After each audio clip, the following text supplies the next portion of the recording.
What's up, everybody? Today we got Zach Ferenbaugh with the Hunting Public. If you don't know him, super awesome dude. He's that one guy with the really long curly hair, kind of looks like Tarzan a little bit. um, got him on the podcast today talking early season stuff. And Zach and his crew pretty much travel around the U.S. essentially now. You know, you're getting into all these Western hunts, just hunting all sorts of terrain, all sorts of seasons, all sorts of pressure, habitat, everything. It's pretty crazy the amount of information these guys have and the amount of experience they have just from kind of quitting their jobs and doing nothing but hunting, which is awesome. It's every person's dream. But we got him on today to talk specifically about early season, and we're going to, but before we get there, he just had a very successful pronghorn hunt. So we're going to touch on that quick. But for anybody who doesn't know yet, Zach, I gave a high overview. Give a little bit more about yourself. Well, I grew up in Western Ohio and grew up hunting Central Ohio, I guess, Central and Western Ohio. Hunting small private land, and then public land in Central Ohio, also East Central. And that's kind of how like the original love of public land hunting came about.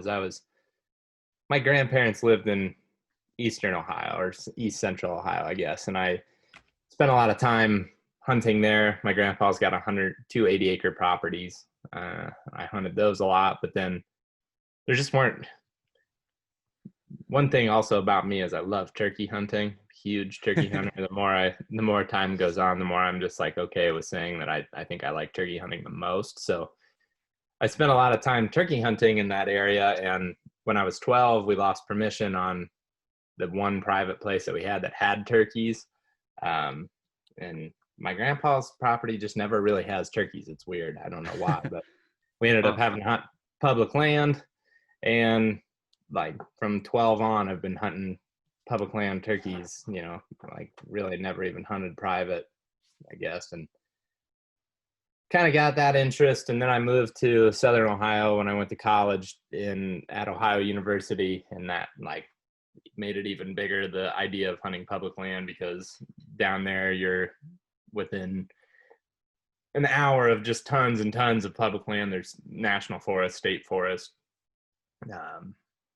all kinds of different properties that you can hunt, the public can hunt. So did that. And then after college, I went to Iowa because I got an internship at Midwest Whitetail. And 2015 on, I've been a resident of Iowa. And 2017 on, we have been doing the hunting public. And that's really, I think, even again, when the whole public land thing got to go a step further, 2017 was my first like out of state trip, when that was in Nebraska. And I actually just watched the videos of that the other night, and that trip forever will be this like very special time to me, because it was like the first time we were ever like truly out of our comfort zone, just diving in somewhere where we hadn't scouted before. I'd never even seen it until the first day that I was hunting there.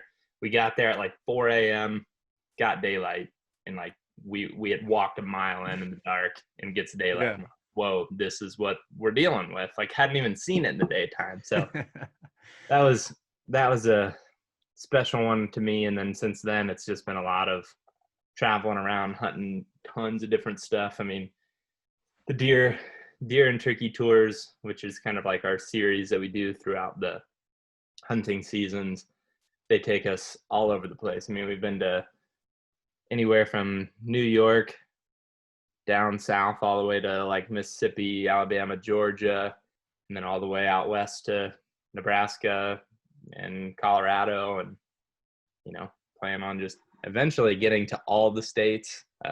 We get a lot of questions too about like, when are you coming to whatever state? It's like, honestly, we hope to be at every single one before we can't do it anymore. So right, at some point in time. Yeah. No, that's cool. That's pretty cool. Mm-hmm. On that Nebraska hunt, that was an early season one too, right? Yeah, so that year they opened whatever, it was September 1st, give or take a couple days was when they opened. It might have just been September 1st. I think maybe Nebraska does open September 1 every year, but we were not hunting, and we were just kind of sitting around Iowa. And like you said, we'd quit our jobs and we didn't really have anything to do.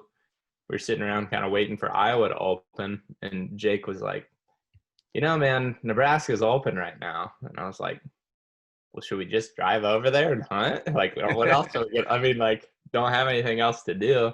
So him, Brody, and I went, I think we left on like I want to say it was like the 13th or 14th we got there. And then we hunted until we ended up getting one on the 20th of September. Yeah. And at that point in my life, that was the first time I'd ever hunted that early. I remember I was laughing because I was filling the tag, like punching the tag in that video that I was watching the other night. And it's like, man, I've never shot one in September before. And it's like, that's what I said a couple of years ago. And now it's just like, we spend so much time in September hunting that it's funny to think that September 20th, not that long ago, was the earliest that I had shot something. But now, like, it as early as possible, I'm trying to get out. And I'm even realizing that you can do more like mule deer stuff in August. So, I mean, there's all kinds of opportunities to continue to get that early start. But there is a tag I did last year, I think you might be interested in, which is a cow elk tag, and it opens August 1st.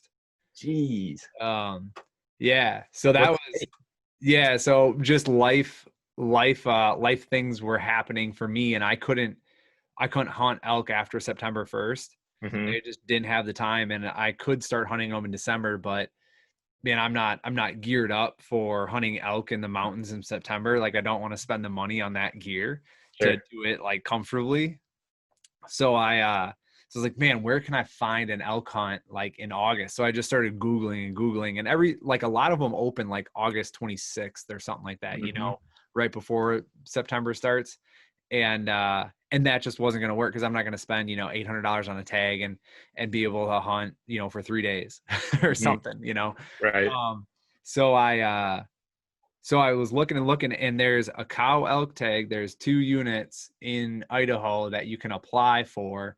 And there was like in total, like maybe 20 tags or something like that for non-residents. And I actually drew one of them. That's hilarious. So yeah, it was hot. It was a super fun experience. And it's any weapon. So you can have a rifle or a bow, whatever you feel like. Okay.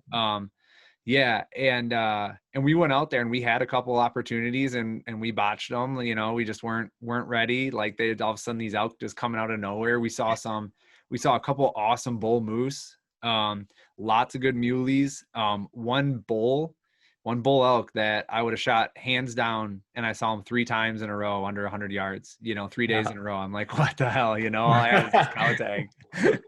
And he was just like right there all the time. But yeah, no, that was super fun. So you might be interested in that. But before we jump into early season whitetails, you just had that successful antelope hunt, in North Dakota. Mm-hmm. Give me South Dakota. What is it? South Dakota. Oh, South Dakota. Okay. Like what's like a 5 to 10 minute overview on that? Like, what'd you do? How'd you do it? How was it successful? All that. Well, I'd been thinking about doing it last year in Colorado, but then I kind of planned an elk trip last year, and just getting all the gear. Like, it was my first time elk hunting last year, so I didn't get everything done that I wanted to in time to go pronghorn hunting last year. So I ended up thinking, all right, next year we're going to do South Dakota. I'm going to like really pay attention, get my stuff together, make sure I am ready to go. And, earlier this summer, I was in the Black Hills area with my family, just like hanging out, like kind of a family meetup, and I did a little bit of scouting then, just to kind of make sure that we were spending our money in the right places, because I don't want to buy a tag and then just like not be be searching for antelope constantly. And we ended up seeing some, giving me enough confidence that like, yeah, let's do this. And we 3 of us got a tag, myself, and then my friends Sean and Hayden, and then Jake, Ted, and Ethan were with us filming. So we basically just went out there and like had no like real expectation. I just knew that we were going to be able to make stalks, like based off of what I had seen. I really didn't think there was going to be any hunting pressure, but there was actually a ton of people out there. Oh, okay. But the interesting thing is like people, for the most part, when they're out there, are just, and we were too, don't get me wrong, because you can do it, but like people just driving the roads. So like it's kind of like, I've seen it in some places turkey hunting before, where it's like the pressure seems absurd, but like everybody's just driving. So like as soon as you would get off the road a little bit, like maybe there was, like, let's say you're driving down a road and you look up to the right or to the left and there's a hill that goes up, and you know over that hill you can just see for 4 miles. If you just walked like a couple hundred yards, sometimes it would open up this whole door to places that you just couldn't see from the road, and people were not hunting there. Yeah. So day one we drove around and we were on them, and we were just making stalks right off the road, kind of making quicker stalks. And then day two, we were like, all right, let's kind of invest some more time. And really, I guess the beginning of day two, we had located this area where we knew there was a bunch of bucks, but it was pretty far in there. And we were like, I don't know if it's time yet to invest like walking way in somewhere, because we see them, but they're like 3 miles away. They're a long way away. So we ended up hunting a different spot, and we were on them again day two. And then day three, we went back to that spot where we had seen a bunch of bucks, and made a couple stalks that we kind of blew. And then, to make a long story short, I guess, like, we were in between stalks and we just blown one, got really close to him though, like 68 yards is what I ranged him at. And he ran off. We turned around and he looked back to where we had come from, and there's another buck bedded. On our way to him, we saw this like big group of pronghorn, like probably a mile away. And even through I was carrying like 15 by 42 binoculars. So like big old binoculars. I still couldn't tell if they were bucks or does, but I could tell there's a bunch in there. And usually when there's a bunch in there, there's at least one buck with the group. But yeah, ended up making us going back for the other one that we had seen, and spooked some does towards them. And we're like, I don't have much confidence in that. I was like, let's go back and look for that big group. We ended up going back and couldn't find the big group. Turn around to walk back out again. And I mean, at this point, we've been walking all over the place. And all of a sudden, they pop out, and like we just did one of these deals where there was 2 ditches that came together, and they were in one, we were in the other, and we all surprised ourselves, like, oh, what's that? Oh, there's the pronghorn. And they're like, oh, we better get out of here. We bump them from like 70 yards away. Like, we just kind of had a weird terrain feature where we met up and everybody spooked, and ended up just kind of running up to a high point or jumping up out of that ditch. And I watched a few of them kind of slowing down after they'd stopped running, and watched them go over hill, took off running, caught up with them, and watched that whole group. And that whole group was 11 bucks. It was 11 pronghorn bucks.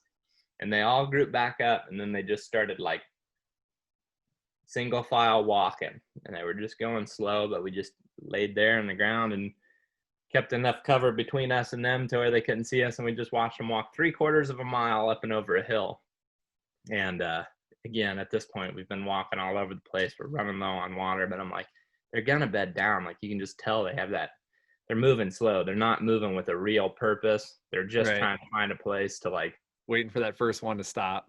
Exactly. And ended up, as soon as they went over that hill 3/4 of a mile away, we start hauling butt again to get up there. And we get up on top and look down into the bottom, and basically there was a smaller hill, and it dropped off and down about 250 yards below us. There was this flat, but surrounding that flat was this really big ditch with a smaller ditch coming up out of it. And we got up there, and they were down in there, of course, and they were just kind of milling around. And sure enough, one bedded down, and another, and then another. And I'm like, man, they are so close to that little ditch that goes up. Like, this is our best chance that we've had, like, by far. just the way the terrain is. And I mean, at this point, we're 3 miles from the road. Like, we're a long way back in there, and these things are feeling pretty comfortable. So I felt I felt kind of bad because I was like, I'm worn out. I don't have enough water. I'm dehydrated. The guys I'm with are feeling the same way. I'm like, do you guys want to go for it? Because I'm kind of I mean, I'm kind of concerned that if we shoot this thing, we're going to be in bad shape because we don't have enough water. I mean, we'd been carrying a bunch of water too. We're just out. Yeah. And they're like, nah, let's do it. I mean, I agree. We have a good chance. So drop down in that bigger ditch, get the wind in our favor. And we kind of got down to that smaller ditch, and I could see one of them, or, you know, every once in a while I could see where one would be standing up looking down in that smaller ditch, but they were all up at the head of that ditch, right where it started to get to that flat. And I knew that, I mean, I know they're all up there. I had a good visual on them from above, and I knew the way that it laid, it just at that different angle. I was trying to find a good spot to get to them without them being able to see us, and kept going up, and I just couldn't feel like I couldn't get any further because I could see the top of their horns, or I could see one's back standing up. And I'm like, if we go too far, we're going to blow the whole thing. So we kept just going up and trying different angles. And finally we kind of dropped way back, got just enough terrain between us and them that I could peek up and I could see them, and I could see them now that they were all bedded. And I got a beat on the biggest one and just started to go for him, using terrain, going slow, winds in our favor good, and just got to a point where we had like a little bit of a lip, and as long as we could get right up to the top of that, we could be able to see. And right when we got there, two of them stood up, and they were like about 30 yards away, but they were the smaller ones. And I was like, man, I know that big one's in here somewhere. And I drew back, or I ranged, and then I drew, and I could tell these ones that stood up first, they knew something was going on, but I could just tell by their body language that they didn't know what was going on. So I just drew back, and the whole time I'm drawing back, I'm looking with my eyes, you know, like to Where see is he? where's that big one. And he stands up, and I'm drawing back, and I move my bow over towards him, and he takes one step and wheels, and like he gets to where his vitals are behind a sagebrush, and I'm like, well, missed my chance there. So I just went right back over to the other ones, and, and I shot, you know, to be honest, it was like, yeah, I'd have loved to have shot a big one, or the bigger one, but to have crawled in on all those bucks without them knowing was like good enough. And we had other tags, so I didn't want to just be a selfish punk and just like, no, he's not big enough. You know, here we are, the only time we had a pronghorn at 30 yards, and shot him, and I mean, right through the heart, and he didn't make it very far at all. So it was awesome, pretty awesome. But then, you know, getting him out, it wasn't hard to get him out. It was just the fact of like, we're 3 miles, it's 98 degrees, right? I've been out of water for 2 hours, and like I got that thing quartered up and in the pack and started to walk out faster than I've got anything else ever quartered in my life, just because I was like, I don't want to spend any more time out here than I have to, because I'm afraid I honestly thought there was a chance one of us might get heat stroke. It was that bad. Like it was on the verge of probably being dangerous. Like everybody's heart rate was up a little bit, and like, you kind of couldn't get your heart rate back down. And I think that if you're doing that type of stuff, making sure you take water, and I mean, a lot like of more water than I think everybody should have. We had 5 liters between 3 of us, and I think everybody should have had 3 liters for themselves, because even that, you can't last all day. You can't hunt like you would do deer hunting, because it's not, I mean, you can't escape the sun. So it was a cool experience. I mean, at the end of the day, like, it was all awesome. I wouldn't ever do anything different, but there was a point where we were all like, yeah, that might have been pushing it a little bit. And like, I've done some weird stuff. Like last year we got a buck, and me and Grant and Dylan and Ted shot a buck like 7 miles from the road in Nebraska. And like, that was pretty crazy, and we got pretty cold and everything, but like the heat was worse. Like I don't know, that was a little bit more scary to me, just because it was like we're actually getting to a point where like we're not sweating and it's 98 degrees, you know something's wrong. But Right. we made it. We made it, and I Yeah. think next time we'll just be better prepared. But it was awesome, man. It was such a fun thing, and like just to be able to like continue to go from one pronghorn to the next is like, you know, you could blow a stock and be like, all right, back to the truck, and either on the way Whatever. Yeah. back to the truck you'd spot one, or as soon as you get back in the truck you go down the road a mile and find another one and Yeah. make a plan. And I think a lot of it just comes down to like making the right decisions. Is one in a killable spot? And if he is, go for it. And if he isn't, be patient and hang with him, or move on to the next one. I think is the biggest thing, Right. because if you just keep going after every single one you see, you're going to blow most of those, because most of the time they're in spots where you can't get more than like 80 yards from them or 100 yards from them.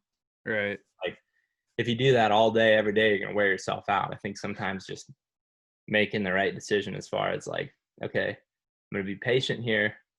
I know at some point he's going to move into a position. He's going to get closer to some terrain feature that I can use to my advantage. And just being patient for that is my number one piece of advice for doing a pronghorn hunt, spot and stalk like Yeah. that. Ah, no, that's a great piece. And I think that's something a lot of people don't want to accept mentally. You know what I mean? Like, and I've gone through the same thing. It's like, no, I can make this. I can make this Mm-hmm. happen. Like, if I'm patient, he's gonna walk away, and I'm not gonna get the opportunity. If I just Mm-hmm. try it, you know. And I think that's something that you learn over time. Is just like patience is gonna win you more battles than aggressiveness in that scenario. Yeah, and I think Um, there's a fine line too, yeah, because like we had been talking about this quite a bit. It's like there's just the more you do. I mean, I'm as you probably know, you know, as far as listeners go, maybe not everybody knows, but I'm a big spot and stalk deer hunter. Like I really like hunting deer on the ground, and I think the thing about when you're hunting like that, it's just you have to have this mentality where you know you have to be slow, but as soon as you get the opportunity to like make a quick move and cut a bunch of distance and like get super aggressive, you got to just do it and like not overthink it. Like there were times where even pronghorn hunting, we look back and it's like, man, in that situation, you know, yeah, maybe we had even been crawling for 2 hours on our belly, but all of a sudden you get that one little window and you see the opportunity. It's like take off and go. Maybe that even means jumping out of your 2 hour crawl and running. You know, right. sometimes it's just like, and with more experience and the more you try, the more you're going to realize that you get a feel for that When those timing. opportunities open up and when they Yeah. close. Yeah, no, I would agree. And as I was saying, that patience versus aggressiveness, that's it. That was incorrect. I mean, you're right to correct me on that, because it's essentially patience for the right opportunity and then being Hmm. extremely aggressive. And Exactly. that's what gets you where you want to be. And Hmm. I think that's a huge, like, that's something a lot of people, you can really only get from experience and failing and figuring that out. Hmm. And something that is really effective for Western hunters, especially that aren't in tree stands or anything. But then there's a great lead into, you know, hunting whitetails from the ground Hmm. in early season, because I know you've done it and I know you've been successful at it. So, like, I mean, if people are in scenarios like myself, I'm always looking for a tree. Hmm. And the reason I'm always looking for a tree is because it gives me the advantage of getting out of their line of sight and then hopefully having better wind and being able to see them before they see me. And there's just a whole lot of advantages there. But Hmm. if you're in scenarios, you know, I'm sometimes fearful when I get into scenarios where I can only hunt from the ground. I'm like, this is a great area, but I can only hunt from the ground. I can only hunt right here.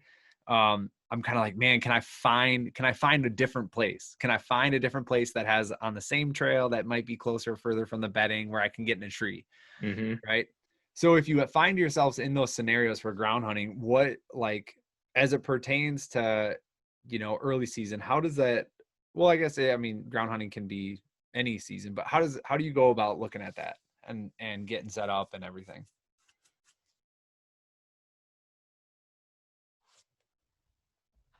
Zach, I lost you. Can you hear me? Yep, now I can. Okay. I think the coolest thing about early season is like you have max cover for tree stand or ground hunting, right? Like, but it's also your disadvantage in early season too. Is sometimes it's hard to find, just find a buck. So, I think of two. I really think of two different basic, or in a basic sense, like there's two different types of things that I'm looking for early season. If I'm looking for an open ground situation, so like we're going to North Dakota, that's kind of open ground stuff, or Nebraska that I've hunted in the past early season, or you've got like maybe a Minnesota opener or a Wisconsin opener that's mid-September, or even a lot of states open on October 1st. And we kind of talked about that first 2 weeks of October being that early season, about now September 1 until 2 weeks into October. That's kind of that early season time frame, and that Yep. covers so many different scenarios. So just generally speaking, I would say you're, on one hand, an advantage is you've got a bunch of cover, and it also a disadvantage is that you got a bunch of cover. So like sometimes Right. finding one is a hard thing to do. So I guess let me just use a couple different examples of like how I'm going to just from one, locate one early season. Yeah. It's like, if it's open ground stuff, thinking about like things like water, early September, deer aren't just going to be way up in the hills and be way far away from water. I'm not saying that they're not going to be, obviously in big timber settings, they're going to be not necessarily right along a river, but a lot of times you're going to be in close proximity to that water. It's a really good starting point. It's just like thinking, where's the water? Where's the water sources? September, it's probably going to be hot, whether you're in Minnesota or you're in Nebraska. Like, looking for that water is something that they're going to be kind of central, or it's a starting point. So if I'm out west, for example, I'm getting up to a high point, and it's sometimes easier said than done. But I just get on a map. I look for a place that I can potentially see a lot of ground, a lot of potential bedding area, getting up high, and I'm just going to spend a lot of time glassing and trying to understand what those deer are doing. That's what we've done in Nebraska in the past. And a lot of times what ends up happening is we either get a feel for what the deer are doing, and we can move in on that and kind of set up, or continue to scout in those areas and kind of continue to shrink that area where we think a big buck is, or we're just like, okay, this spot is not holding a lot of bucks, just does, let's move on to the next. And on the flip side though, you can look at a habitat where maybe you've got a little bit more crop field mix. Like I think of Wisconsin, a lot of Wisconsin and Minnesota is a pretty good example, just because they open usually mid-September. If I was going to go into those areas, I would look for food sources that, kind of a destination food source where big bucks are potentially making it to in the dark. I'm never on public land trying to hunt a deer on a field edge, a big buck on a field edge. You can hunt deer on a field edge and kill deer on public land in a field just fine, but generally speaking, big bucks, in my experience, aren't just going to waltz out into a field unless it's some real weird, like low pressure area. But even in Iowa, we don't see that very often when that's pretty low pressure. So I guess to start, the biggest thing that I want to do is just go see where the sign is coming into those fields, because like, let's say we have let's say we're in Minnesota, we're in southern Minnesota or something, and there's a bunch of alfalfa fields there, or like western Wisconsin, you can find the same thing. You got a big alfalfa field or a big bean field or whatever it may be, and you're talking about a lot of edge there where deer can be laying down sign, whether that be tracks, scrapes, rubs, just trails entering that field. And a lot of times just simply walking those edges is helping us put together a plan for like, okay, if we've walked this whole field edge and we've walked like, hundreds and hundreds of yards around this whole perimeter and there's no scrapes on it, moving on, like continuing to go, like no interest in hunting there. Sure, there might be a bunch of does there, but if there's not a bunch of big buck sign out on that edge, then I know he's not in there. So let's say though, on the flip side, we do 2 or 3 of those. First 2, nothing. There's no buck sign, no big buck tracks, doe tracks, and some deer sign, but nothing that's jumping out like, ooh, this is worth hunting. But then let's say on field number 3, we get back in there and there's, every trail in this one section of the field, every trail that comes out, there's a big scrape, there's big buck tracks, there's rubs going in and out of the field. That's now like, okay, now we know that we can start in this area. This is now the area that we want to kind of focus on a little bit. Yeah. And I think so when you're looking at a new piece of public or private or anything, that's generally your starting point then, is starting at those field edges and just trying to find where all the sign is. Or I mean, I hate to limit it to field edges too, because there's a lot of guys out there that'll say, I don't have fields. There aren't fields on the fields. Yeah. We're hunting big timber. Right. We're hunting down south. We're hunting. Even in like New York, for example, it's just like when I was hunting there, you don't have the field edge. So what I'm looking for in that situation is I'm looking for different edges. Like, okay, if I don't have a field, what's a different type of edge that I can go cover that sure. Transition between that big timber and maybe a clear cut's a great example. Maybe a fire, an area where there's a fire, maybe an area where a windstorm came through. Any habitat transition is like a really good starting point. So even down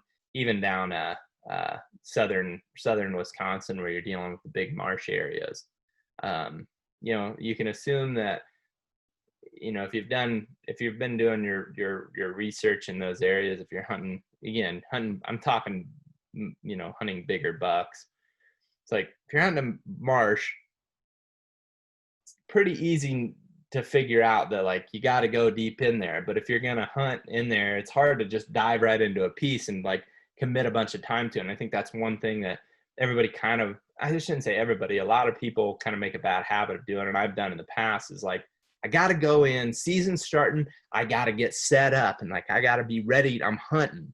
Well, I don't want to hunt until I know I'm hunting something. That makes sense. Yeah, no, I get it. I think it's easy to like, I got to be set up, I got to be ready to go, and like it has to be the perfect situation. It's like a lot of times that's just the season opening is just the beginning of the hunt. Like you're on a hunt to find one, and until you kind of work those edges and can figure out where one's moving through an area or making it to a different area. Because again, let's say we're in southern Ohio, hill country, and you're dealing with this just gigantic, monotonous, hilly ridge systems that are timbered. It's like, if you're just going in there and setting up blind, chances of one being right exactly where you are early in the season are pretty low. But if you are scouting maybe ridge tops and you're working transition lines, where there's clear cut or old clear cuts and different types of clear cuts, and you're finding buck sign entering and exiting those areas, now you can zone in on a spot where you can tell you're spending more time. And I guess what it comes down to really for me, and what I always talk about a lot at this point, because it's about all I do, is just in-season scout. Like I don't put a lot of weight on sign that I've seen in the past, because I want to know what's going on right now. If I do scout in the off season, the only thing I'm trying to do is learn the lay of the land and like what deer may be doing and what habitat features and vegetation types they may bed in. Then in season, I'm going back and just figuring out which ones exactly the deer are spending their time in for the time that I'm there hunting. Yeah. So No, Sorry, that's kind of all over that's the place and maybe didn't even answer that much about the ground hunting, but that's kind of that's no. just a starting point. Yeah, and you bring up some good points, which is like in the early season, the reason finding sign and finding active sign in active areas is so important is because bucks home ranges are generally smaller. Mhm. It's during the rut it might be 700 acres, it might be a Right, thousand acres, 2,000 acres, right. but during the summer their home range might only be 50 acres or 80 Mhm. acres or 100 acres, just because they have so much food. They don't really need to travel. They're not really too interested in does. They've kind of set up their territory, right? This is where they belong, where they've booted out the other bucks that are after their area and after their food sources. Like, this is kind of their house. Yep. So in the early season, finding that fresh sign really gives that advantage to being like, okay, he is here. So Right. he's somewhere in here. And it's not like I'm going to sit here and he's going to be 3 miles away, because he's not. Mhm. He's going to be somewhere within probably 400 or 500 yards. It's just, are you set up in the right location to catch him that day? Right, right. Right. The Yep. other thing that I think is really important that you pointed out is that you're looking for that fresh sign today, because as we progress through early season and we hit that October, 8th, 9th, 10th time frame, bucks start really start feeling like a pre-rut. And Mhm. then sign changes, activity changes, kind of that home range starts to grow. And what you knew last year doesn't always apply to what happens this year. Historical data is very important, but I mean, you could have been hunting or close to a good buck last year that liked to use, these three trails. And he Mhm. liked to, spend his time on these three trails and have these food sources. And then he gets killed in November. And now a new buck has kind of taken over that house. And that new buck doesn't really like those three trails. He likes these Mhm. three, and he likes these other food sources over here. And so that historical data now is a little bit skewed, and it's going to throw you off unless you stay on the active sign. Yeah. And I think, I mean, I'm not I'm not I'm not dogging on the style. It's just one of the reasons that I quit hunting out of a tree stand or a tree, or at least only limiting myself to that, is because I think I look back on the times where I invested so much time on, like, I'm going to scout and I'm going to look for where I've seen this. So for example, I would go into an area and in the February, January, and I'd walk the whole piece and I would know every single trail. I would know where every single rub line was and everything. But then I would just like toss this setup at it where it'd be like, okay, that rub line is going to be hot, or I'm going to set up on that scrape where the licking branch was all twisted up. I'm going to sit on that on this date. And I would just put all my effort into that one time, and it wasn't very efficient because what was happening was it's like it's just a series setting up. To me, felt like a series of guesses based off of what I was doing when I was scouting um, in the off season, where now it doesn't really, like, it takes a lot for me to stop. Like, it's got to be the perfect spot. But when I do stop, I'm usually in them like pretty much right away, because that's just where they are. That's where the sign is. So, like, for example, what I would do in the past is it would be early October in Iowa, and I would go and I would set up on these spots that I would think were so good. And when the deer weren't even there, so I'd waste a whole night's hunt, not gain any new information, and not see anything, or not see a big buck or whatever. And like, I just invested a lot of time that didn't really get me that much. Where now, if I go and I just continue to move throughout the day, the afternoon, whatever, I gain new information. And if I start to get, to where I'm feeling like I'm around stuff, I could slow down and, set up or whatever for the last hour or two of daylight. And just generally speaking, um, the it just feels a lot more productive, I guess. Let's put it that way. And I do think that a lot of guys get in a habit that's very similar. And as far as efficiency goes, like, I'm always thinking, how can I become more efficient?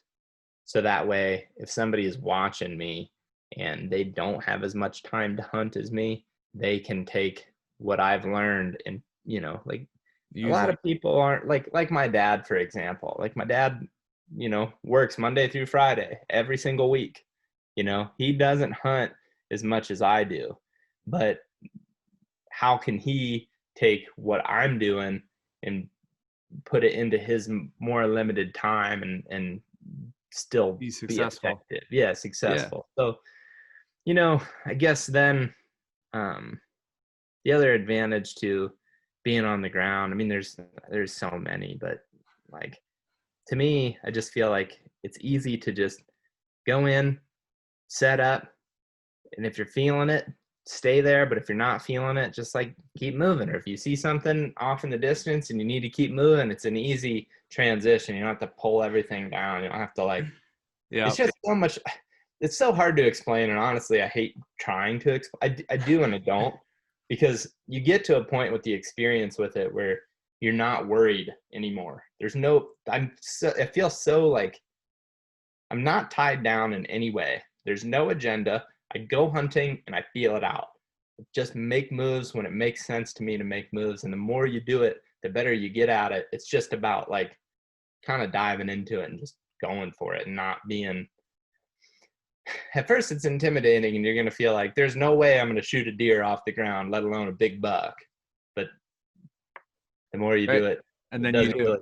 Yeah, the more you do it, the more you start to realize that you can get away with a lot more than you think. And um, honestly, I there you mentioned one thing that I would like to basically uh, completely disagree with you on, is you Okay. said being in a tree hopefully gets me better wind.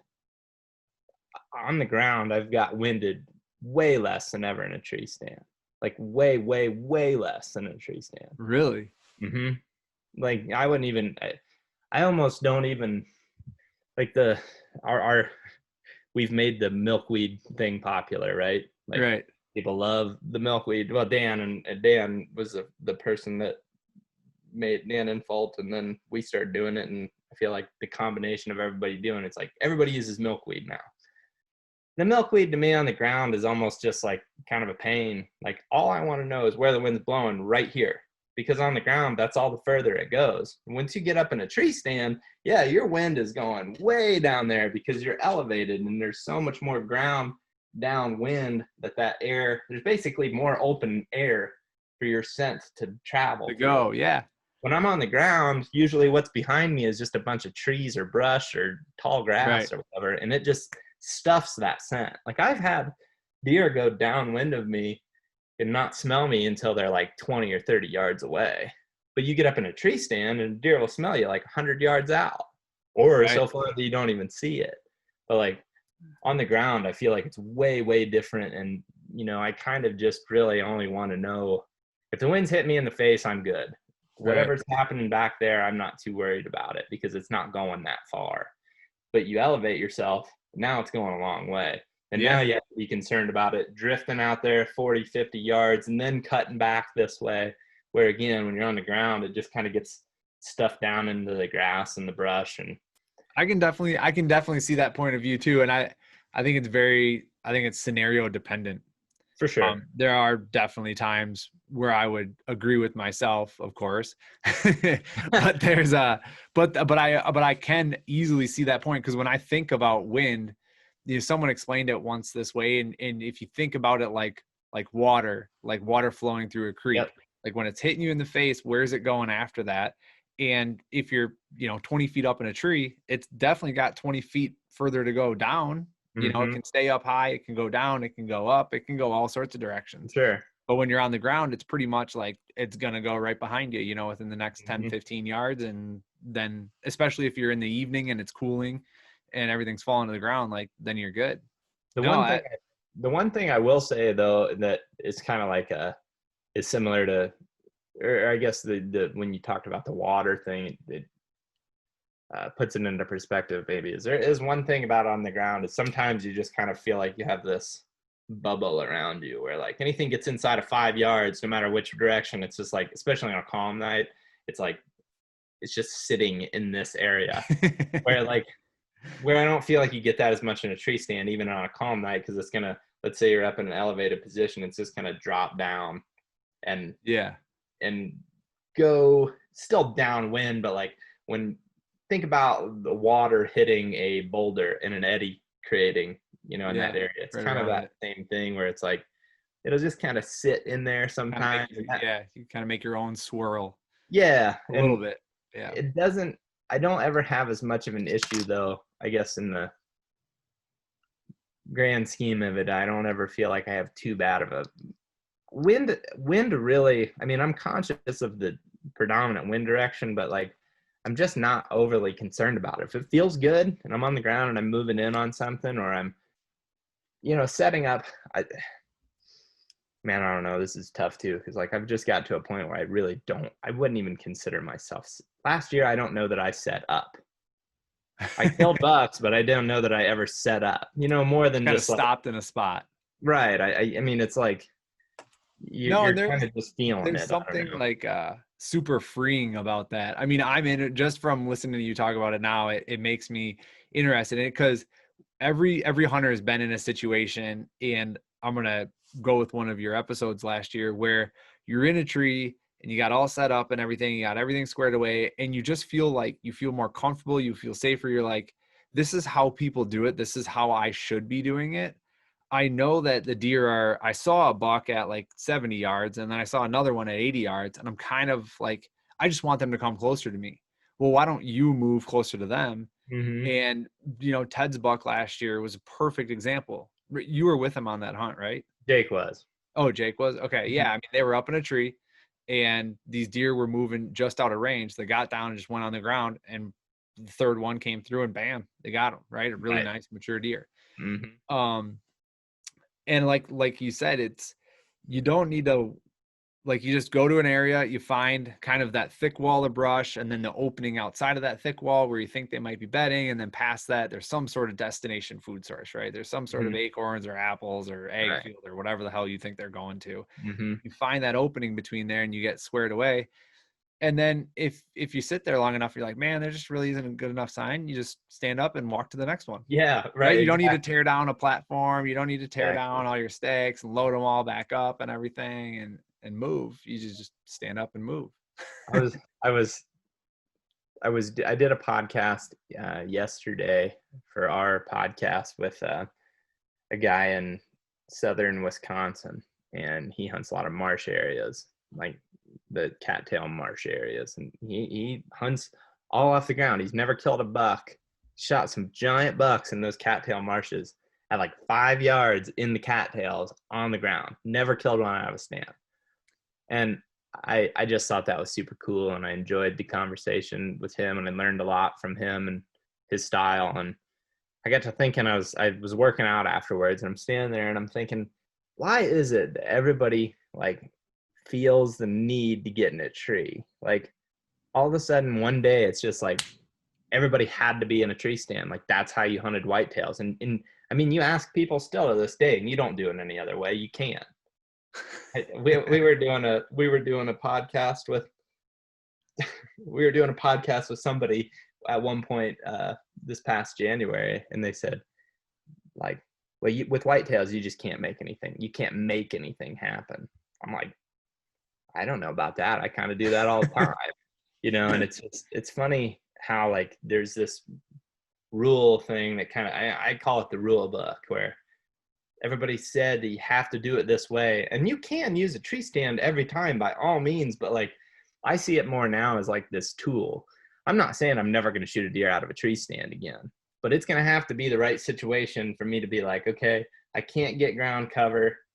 To me, the ability to just jump up and move really fast outweighs any advantage that I get out of a tree stand, unless there's nothing else. Like if I can't get into a ground setup and be comfortable with the cover that I have, then I will get into a tree stand if that's the best option. But it's just a tool that you can use to up your odds, where I don't think it's something that you only have to do. Does that make sense? Like I just Yeah, feel like yeah. somehow like a tool It's that like, got I make it a comparison between like tree stands and saddles. They're just Mhm. tools. You don't have Right. to use one or the other, Right. you know? Like it's just a tool to get to a means to an end.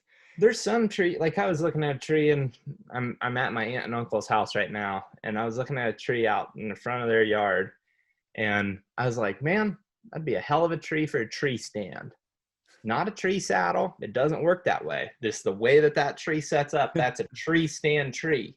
Yep. I would prefer, if I'm going to get into a tree, to use a saddle, but again, not every single situation is perfect for it, and not every single situation is perfect for on the ground. I just think that having, as a deer hunter, I think we should all do a better job of just thinking of all of the options and not just kind Right. of tunnel visioning into this one specific type of doing it. And I think, Yeah. you I know, go ahead. Sorry, a I'll year, yeah, a I year. also know one thing too. I also know that I'm not talking enough about early season, so I'm sorry.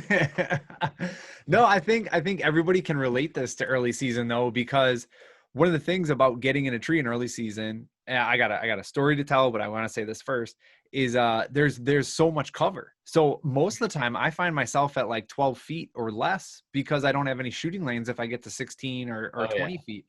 And unless you're on private where you trim all those out, like it's kind of pointless. It's right. worthless. And you a lot of times in the early season, you have better and longer shooting lanes on the ground or Yep, closer to the ground. Right. yep. So I think that's very relatable to early season. And then also just that whole cover aspect is very relatable to early season as Mm, well.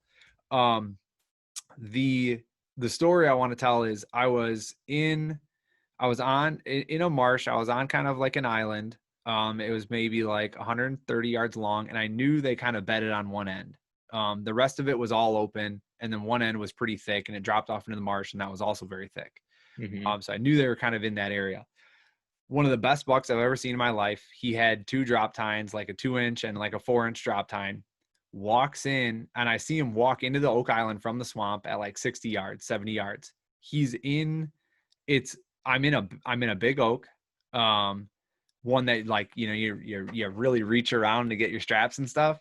I'm in a Mm-hmm. big oak, and there's all these little small, just brushy things, not like thick brush or anything, just like bean poles all over the Yep. place. Right? He comes in and he just beds down in one for an hour at 40 yards. And he's 10 point with two drop tines. I was taking pictures of him with my camera and everything, and I was stuck in that tree. I couldn't move. That if I was on the ground, I could have shot him, Mm-hmm. right? And he Yep. got up and moved around, and then a doe came running through with a spike. It was a phenomenal evening all around. Um, I ended up I was in a saddle. I got out of my saddle and onto the ground, and I started making a move towards him, and then all hell broke loose again, and I panicked and ran back to my tree and got up in the tree, like, because everything was just going chaos. Yep. um there was now all of a sudden there were three bucks, one doe, and then the big boy, and they're all burning around in here, and this is on public, mind you, this isn't private piece, and I don't know what to do. And so then like I said, I get back in the tree. If I would have just stayed on the ground, he would have given me a 15-yard shot broadside chasing this doe. And because I didn't, I got back in that tree. He came through at about 25 yards behind the brush, and I couldn't shoot him. And that was like, I just needed, in that scenario, I just needed to open my mind a little bit. Mm-hmm. And I had pre-scouted that. All I had to do was take some of the deadfall and throw up a small blind. And now Yep. I'm great. Now I'm Right. golden. Right. Yep. Yeah. But anyway, that's an anecdote for why I should start doing that more. I Yeah. mean, I really I mean, should. I think it's I think it's just one of those things that, again, like I somewhere somewhere probably in the 90s, somebody was like, hey, tree stands are pretty awesome, and like they are.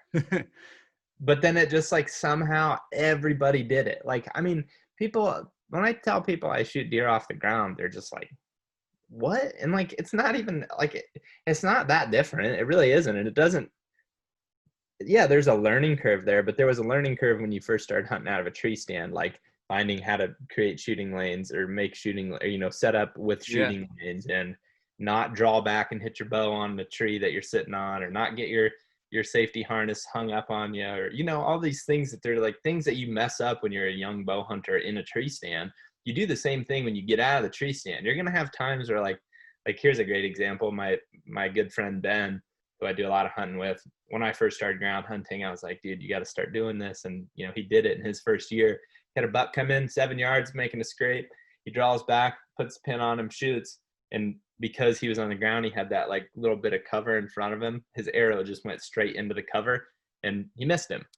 And like, he basically just shot straight into like the junk right in front of him. And like, you know, that's just one of those things. I think it's very similar to drawing back in a tree stand and bumping your elbow on the release and your whole arm shakes and you miss him, you know. And it's like, there's so many things that are similar. It's just a different type of learning. And I think kind of getting into or getting out of your comfort zone with it a little bit at first it's intimidating, but you end up, let's put it this way, most of the time when you go hunting, you don't have success. Same thing's going to happen when you're on the ground, but eventually it will work out. And, you know, I do believe when you continue to improve your skills at it, I personally believe that if you're somebody that's in good shape and can move around pretty good, like being on the ground is way more efficient than being in a tree stand. But being set in a single, it's essentially being set in a single point in a tree versus, you know, 3, 4, 5, 6 points from being on the ground. Yep. Right. Yep. What it like, so then obviously like the major question I can see people asking about that is like, well, now you're spreading your scent everywhere, you're going everywhere and doing everything.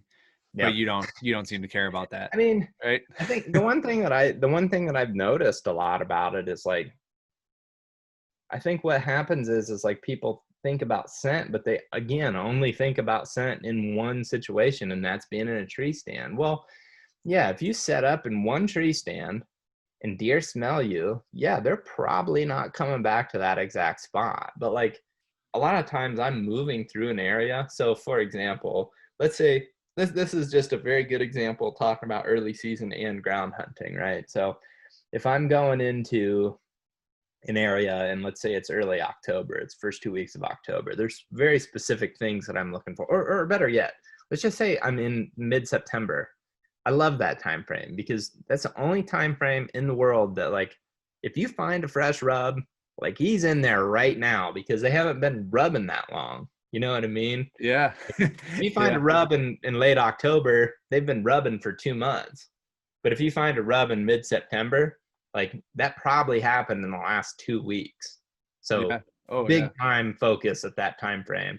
That's something maybe I should have mentioned too. Like if I'm hunting early season in September, like the next month that I'm hunting, I am only looking for fresh rubs as far as like a starting point. And if I find those fresh rubs, I'm feeling good.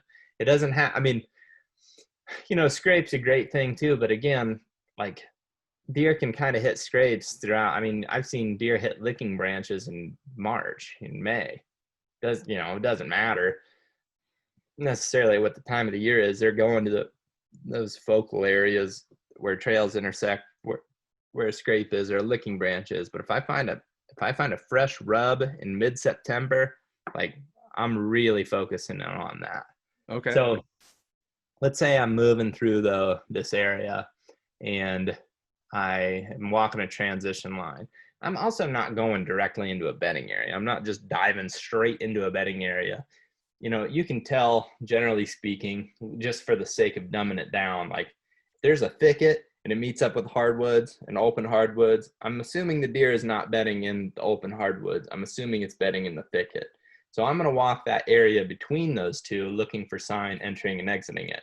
So let's say even if the buck is in that thick area, and he leaves that thick area, smells me walking on the outskirts of it, I'd totally think that him smelling my ground scent is not nearly as much of an impact. And I mean, I know it isn't because I've watched it happen. I know the deer are smelling me through these areas I've already been through, but I don't think it has nearly the impact as where if you were to set up on that edge on the ground or in the stand and he comes out and he smells you, that's an impact. Ground scent, yeah, they definitely pay attention to it, and especially in the moment. But like coyotes run down an edge all the time. Wolves run down an edge all the time.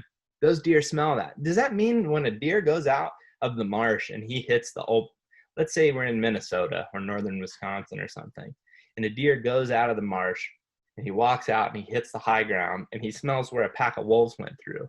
Does that mean he leaves the area? Hell no. Like, does he take note of that and think, I better watch my ass now? Yes, but he's not going to like leave the area completely because he smelled something on the ground. Now, if he goes out on that edge and he's downwind of a pack of wolves, now he's going to run the heck out of there. But you know what I'm saying? So I guess my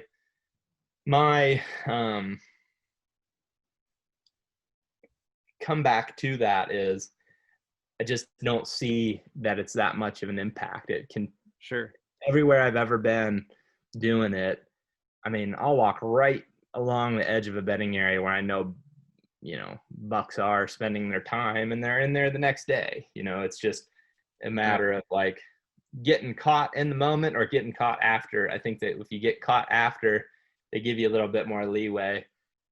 Same within a tree stand, you know, if they smell you, if they're gonna, you know, the deer's gonna smell you where you got into a tree that night. You know, when he leaves that bedding area, if you don't see him and he comes through there and he comes past, same thing. He's gonna be like, oh yeah, I know you were here. So if you go back to that tree, chances are he's not coming right back to that same tree. And I think whether you're on the ground or you're in a tree stand, I think it's really important to continue to like bounce, because deer do smell these areas where we become stationary. So if I set up on the ground, I don't ever set up in the same exact spot unless I really think there's a reason to do that again. Right. Or unless you're able to get in there like pretty much perfectly and get out of there and it's not on a deer trail and there's no reason for them to go that way or anything like that.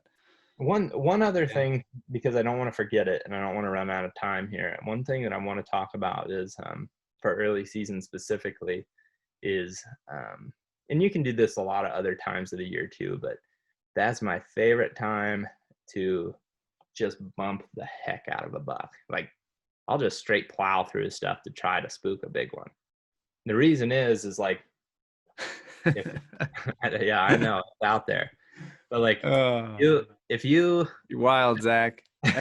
No one believes anything you say anymore. Hey, I got videos about it. No, I love it, man. So I'm totally open to anything that's gonna help me. I'm totally open to trying it, and I think a lot of people should be more that way and not be like dismiss anything right away without trying it. I mean, it works. Like, you know, I had heard about bump and dump. Yeah, I'd heard about the bump and dump thing, and Andre DeKisto has like kind of the person that, you know, I guess talked about it first. And to be honest, I didn't understand it for the longest time until I kind of accidentally came about it. And that first buck that I shot in Nebraska 3 seasons ago was 100% a bump and dump, like just straight up push deer drive. I was doing a deer drive essentially. We were doing a wind bump, and I let my scent drift through this, what was pretty obvious a bedding area, and a big buck, or a bigger buck than what we'd been seeing, jumped out of it. We ended up going, to make a long story short, we ended up giving it a day break and hunted it the next 2 days after that, and ended up killing him at 8:30 in the morning on September 20th, milling around in the bedding area. Shot him at 10 yards out of a low tree stand, about 10 feet off the ground. So like, I guess the point is, and kind of why I believe that to be a thing now, is when you're dealing with deer early in the season, one of the main focuses that you'll hear people talk about, and like kind of the old classic like TV type, I think of it as like the TV type strategy for early season, is like, look for where the beans are still green, or like where the alfalfa is. And like, yeah, no kidding. I mean, anybody that has a pair of eyes and binoculars can tell that that's where the deer are ultimately destination feeding. But like on public land where you're dealing with other hunters and pressure, you know, a lot of places in the country, a big buck just doesn't make a habit of walking out into those things in daylight ever. You know, maybe in the middle of summer, but like, you know, he just isn't doing it. So yes, they feed in those areas, but I don't pay much attention to where they're going to make it in daylight. I'm trying to think of where they're bedding. So because Okay, so we know that's common knowledge that certain food sources are the ticket that early time of the year, like Yeah. especially in field country. And I am going to talk just briefly on field country just because it's an easy example, but you can take this anywhere. You just have to find the right specific food source for that time of the year. And that varies a lot across the country. Let's say we've got an alfalfa field and we know there's a pile of deer feeding in this alfalfa field, and we're in Wisconsin in the hill country. It's like, yeah, there's a bunch of deer feeding in there and they're on a summer type pattern. But a summer pattern is only ever referred to as just a feeding pattern. When they're feeding like that, they're also making a habitual bedding habit to where like they're comfortable, man. Like they've been feeding out in that alfalfa field every day for the last like month. He's feeling pretty loose in his bedding area. He's pretty comfortable. So if you go through and you bump him out of there and you're the first person to bump him out real early in the season, like chances are he's coming back the next day or the next couple days. You know, at that point in the year, he hasn't been hit with that like continual pressure to where like one guy's going in and every time he goes out into that field, he's smelling more and more human sign. He's hearing people drive down the road, shutting truck doors. Like very early in the season, you can kind of take advantage of just finding one that way. And actually both the bucks I've shot with my bow in Nebraska have been straight up bump and dump, because the second one I shot, we bumped with a vehicle. There was a road. It was a road that you could drive down through the middle of this piece of public land. And before we invested time walking it, we were like, well, let's just drive through and see what it looks like, see what the habitat looks like. We're driving down the road. Doe jumps up, decent buck jumps up, buck that I would have shot. And as we're turning the truck around, because I'm like, well, let's get out of here now. We know they're in here. Like we need to get boots on the ground and not be driving. As we're turning the truck around, big buck jumps up. And he jumps up and he runs out of the bedding area. So we hunt it that night, end up seeing that smaller buck coming right back into the bedding area. Very classic, like bump and dump. We bump him out of there, turns around, he comes right back because he feels safe there. Ended up seeing him, almost got a shot at the smaller one. 2 days later, we come in to that bedding area, same bedding area, and I glass the bigger one. I crawl to 20 yards and I shoot him. And like as soon as he steps out of his bed. So like we bumped him out of there. That's how we located him. Went back in there and he's right back in that same spot. So like if you have deer that are habitually bedding somewhere in the summer, they've got a summer bedding pattern. If you bump them out of there, a lot of times I'm a firm believer of that bump and dump thing early in the season. Like to the point where when I go to Nebraska next week, if I'm not glassing up big bucks, I'm going to just start walking through the middle of the bedding areas and just trying to kick them up like rabbits. And I'm not kidding. I mean, I know it sounds No, it's awesome. TV, I love it. like, It's so different. It's so different. But it's effective. Like I love it. Like you're seeing the expression on my face of like, you're fucking crazy, but it's really, it's like what's going on in my head is I want to try this. I want to see it for myself. And so I'm like sitting here processing different bedding areas that I know of where this could work. I think it's also a thing too, where like if you're on a trip or something, and you're early season hunting, or maybe you're away from home and you're not like, even you're the type of guy that like is just driving 2 hours to go hunt a different piece of public land or a different property away from home, and you're not going to be there. Maybe you've got obligations the following 2 weekends. You're not going to be back for half a month.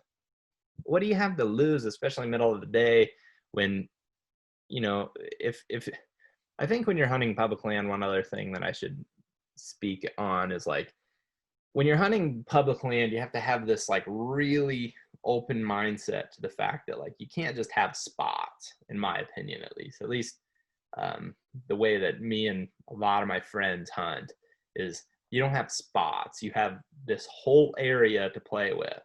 So you should have like infinite, I mean, depending on the size of the piece or pieces around, right, like you should kind of have infinite options. Like, okay, if this doesn't work, we're going to go straight to this next best spot, or the list goes on and on and on. So let's say, even if you're the type of guy that you're like, nah, Zach's full of it, I'm going to still go get in my tree stand and set up on the sign that I found in the off season. even if you're doing that type of stuff, middle of the day, like an early season, what are you doing? I mean, you're taking a nap at camp. Man, that's not Right. overly productive. Eat lunch out, on a high point glass, and then maybe move through some of these bedding areas. Try to figure out something for your future hunts, because if you're not scouting in season, you're really just taking a bunch of stabs. You're looking at the map and you're just putting, like, you're stabbing a sit at spots, and like Right. you're just hopeful. Where I feel like if you're scouting in season, you all of a sudden are like, nah, I'm gonna kill one tonight because his sign's coming out of that bedding area. He's using these trails because I can see big buck tracks going in and out of, these two trails that are at 20 and 40 yards. I'm going to set up right here. And now, versus taking some sort of like guess. And Based on a satellite or topo map, and then just like saying, yeah, I'm going to hunt here, and then not being open to, well, there ain't a whole lot of sign here, so I'm going to move. You're right. stuck in the set of, nah, I'm going to hunt here. I mean, and you think about it too, and this is the trap that I got myself into. You're carrying gear in.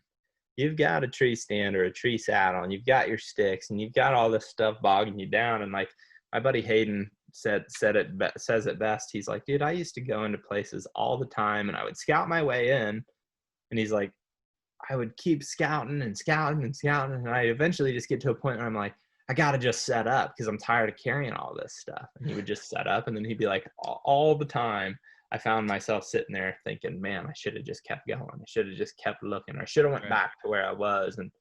And I think it's easy to sit there and overthink things. And if you're on the ground and you're not tied to A location. location, then you're just like, okay, yeah, I'm not feeling it here. I'm gonna go back over there, and it only takes 20 minutes versus an hour or whatever. And the I think, again, I'm saying all this with still not saying that you shouldn't use tree stands or whatever. I'm just saying, remember that they are the tool that can help you become more effective, efficient in the right situation. But if you're not around them, then like it doesn't matter. Like you're just being hopeful. I don't like to be hopeful, especially when the majority of us don't have as much time to hunt as we like. I mean, we don't all have the ability to just go. I hunt a lot, right? But even on these trips that I'm going on, I'm doing it for like a week. Here in Nebraska or in North Dakota, we're going for a week. So it's not like I have a full season's worth of hunting Time to to fill pick my North apart a Dakota piece. Yeah. pack.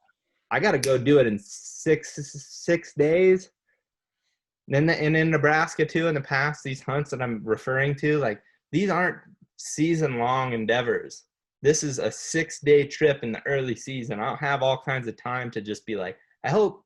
It's like I gotta know before I put any amount of sitting or like stationary hunting into it. And I always get to that point to where I am focused in on an area, but it takes a lot more to it than just like looking at a map. And there are a lot of great resources out there to speed that process up. By all means, look at a map, try to figure stuff out, but go check it and make sure that the sign is there, make sure the deer are there, because it's so easy to go hunting and hunt a spot and hunt something that looks good versus something that, and maybe it is. I mean, heck, maybe in 2 weeks that spot is going to light up and you couldn't do anything wrong other than to not go to that spot. But in September, it may not be holding any big bucks. I mean, they may be a half mile, down the ridge or quarter mile down the ridge, and you're not even in the game. So I don't mean to